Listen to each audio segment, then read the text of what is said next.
Do you listen to your intuition? So last week, when I was doing my dating search, right? I'm doing that to try to find a soulmate. What I realized was it was really an opportunity for me to look at if I'm listening to myself and what is it that I really want? What do I feel like would be a good match for me? What kinds of qualities in a person? I found myself, reaching out and connecting with people who I didn't, my intuition was telling me this isn't really going to be a good match, but I did it anyway. Do you ever do that, like in terms of dating or making friendships or taking jobs where there's some inner voice telling you this is not right for you, but you do it anyway?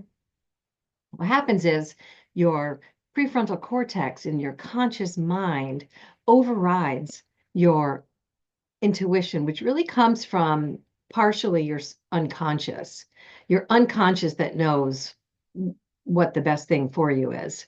Um, and so you override it and you do things anyway. And there's reasons why we do that. One, fear. We might be afraid that we're going to end up alone.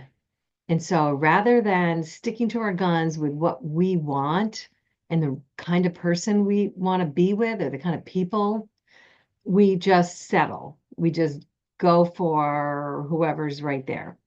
The other reason is like when you were young and growing up in your family, you might not have been encouraged to really listen to yourself, to listen to what you like. What do you want to eat? And I know, when we have our children, we want to have everybody eat the same thing. And we don't really encourage tons of choice, but some would be good. But there's a lot more to choice than what people get to eat for dinner.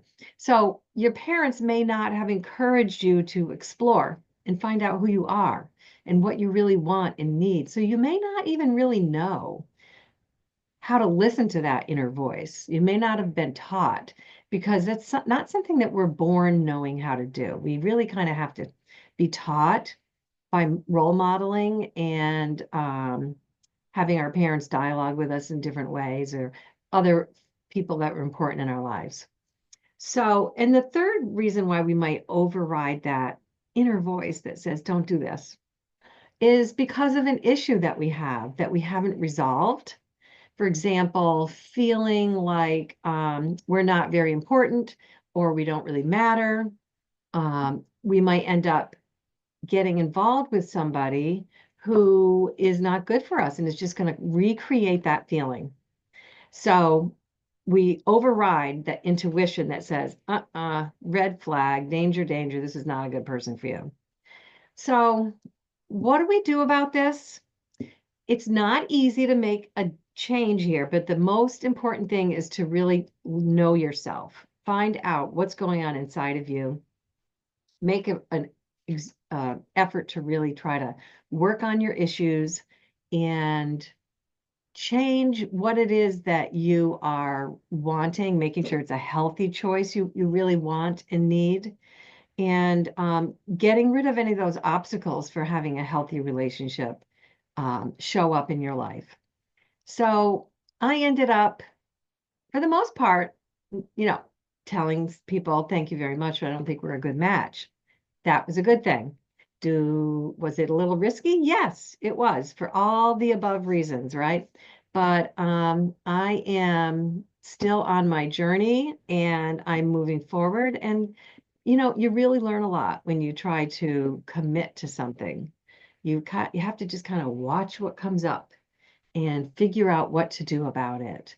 So I would love to hear from you if you feel that you're making really bad choices over and over again and you want to try to work on it. Feel free to reach out to me.